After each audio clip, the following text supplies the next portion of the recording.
Do you want to play Dungeons & Dragons, but you're intimidated by big books full of rules? Well, fear not. In this handy guide, I will explain most of the basics and some of the not basics of how to play D&D. First of all, what even is D&D? Dungeons & Dragons is less a game and more a framework to tell stories with friends. The dungeon is dark and damp. Mold lines the walls and rats scurry in the shadows. I want to talk to the rat! You don't have the speak with animals spell. He doesn't have to understand me for me to think he can understand me.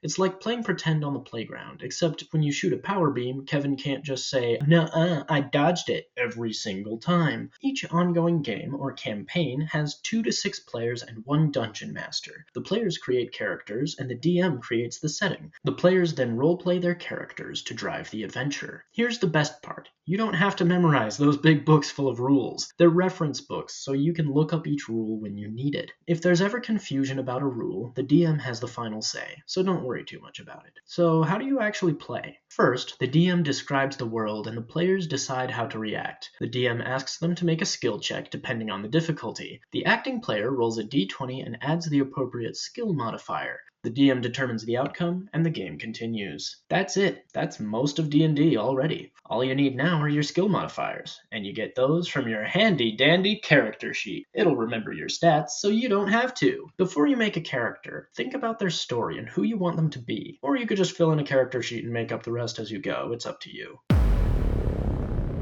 This is Bob, the human fighter. Cool, what's his backstory? I made him up 5 minutes ago. Goblin King, you killed my parents, you burned my village, you captured my half-brother, Geoffrey the Minotaur. Now I have come to get my revenge. Once you know who you want your character to be, choose a race, class, and origin to match your vision. Your class determines what your character can do. You'll want to arrange your stats to make them good at. Your race and/or origin give you ability score bonuses, proficiencies, and features. You can match them to your class or just pick what you like. Don't worry about their descriptions yet. You just need to choose them before you get your ability scores. The main way to get ability scores is to roll 4d6, ignore the lowest number, and add them together. Do this 6 times. Choose which stats to put each score in, add your race or origin bonuses, and those are your ability scores. Next, use this table to determine your modifiers. Now we can completely ignore the ability scores and use the modifiers for everything, unless we run into one of those rare monsters that eats stats for breakfast. See this? That's the modifier for each skill. But before we're done, we'll add one more thing, your proficiency bonus. This number shows how good you are at the things you're good at. Your class, race, and origin will give you skill and saving throw proficiencies. Fill in the bubble and add your proficiency bonus to them. Now, whenever you roll, you know which number to add. Now let's find your equipment in your class or origin. Money goes here, random stuff goes here, and weapons go up here. Put in your attack bonus and damage dice. Random number time! Armor class, initiative, speed, passive perception, hit dice, health. You can ignore the death saves until you start dying, so the last box left is the features and traits section. Write down the abilities from your race, class, and origin so you don't forget. You don't want to miss opportunities to use them. Alright, Bartolomeo, make your wisdom save again. Succeed and break the spell, or spend a whole nother round attacking your friends. Oh, come on, an 8? He's been trashing us for 3 rounds already. Is there any way for him to get advantage on the roll? Wait a second, you're an elf! Yeah?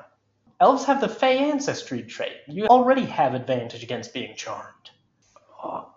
Oh, I had Fey ancestry written down, but I forgot to write down what it did! Oh. Come on! And that's the whole entire character sheet.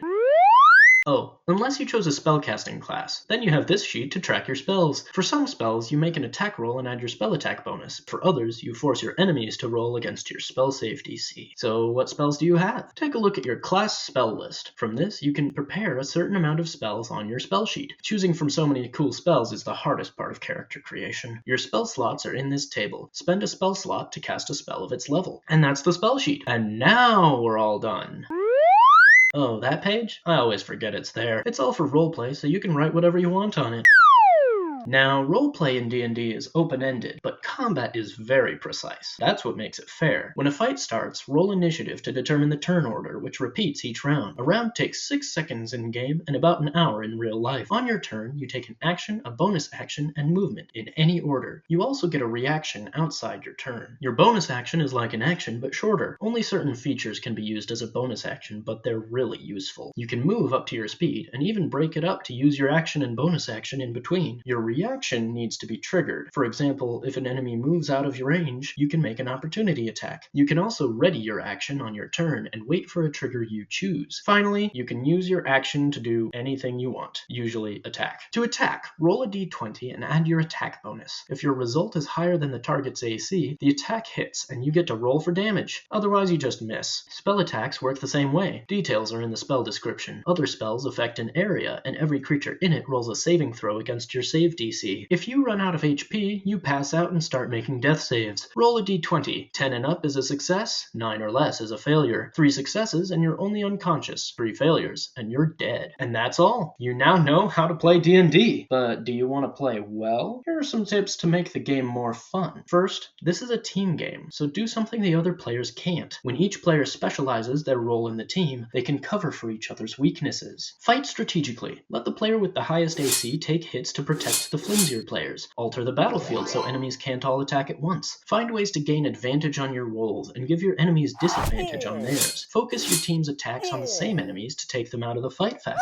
Use your bonus action whenever you can. Distract enemies so they'll spend actions on things other than fighting you. Finally, pay attention when it's not your turn so you know what's happening when it is your turn. Combat is a lot more fun when everyone's paying attention. There are also things you can do outside the game. Talk to each other about what kind of game you want to play and the story you want for your characters. Stay focused. The DM can give you plot hooks, but they can't force you to follow them. Try to follow them now and then. Roleplay your character. Drop little details that connect them to the world. Pursue their goals and check on people they care about like a real person would. Take notes. A long time can go by between sessions, and it's useful to remember what's going on, especially minor details that you want to follow up on. Relax and have fun with it, and don't worry about remembering all the rules. If you miss something, I guarantee someone will help you remember it. If you're that someone, be nice about it. Finally, thank your DM. It takes a lot of work to prepare an entire campaign. They really need to know that you're having fun. And that's where we'll end the session. Thank you all for coming. I'll see you next time.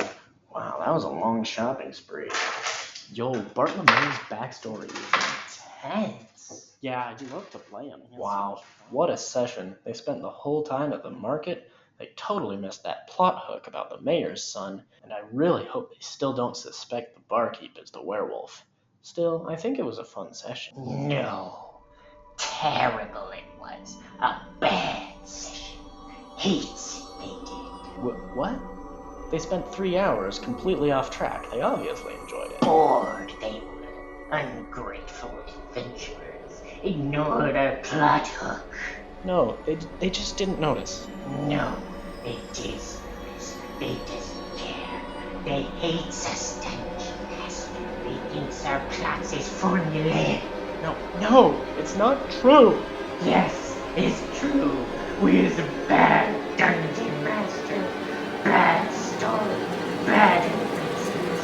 Bad Dungeon Master. Hey, thanks for the session. It was really fun. I can't wait to use that poison silver glaive I crafted. Yeah, me too. I'm really feeling a lot more prepared to fight that werewolf. Hey, next session we should check out that rumor about the mayor's son. I think it might be related. Wait, what about the mayor's son?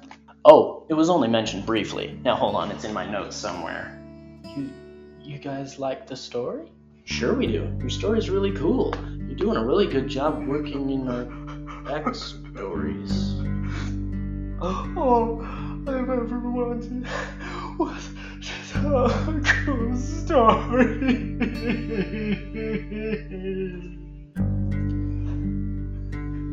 Alright, come on.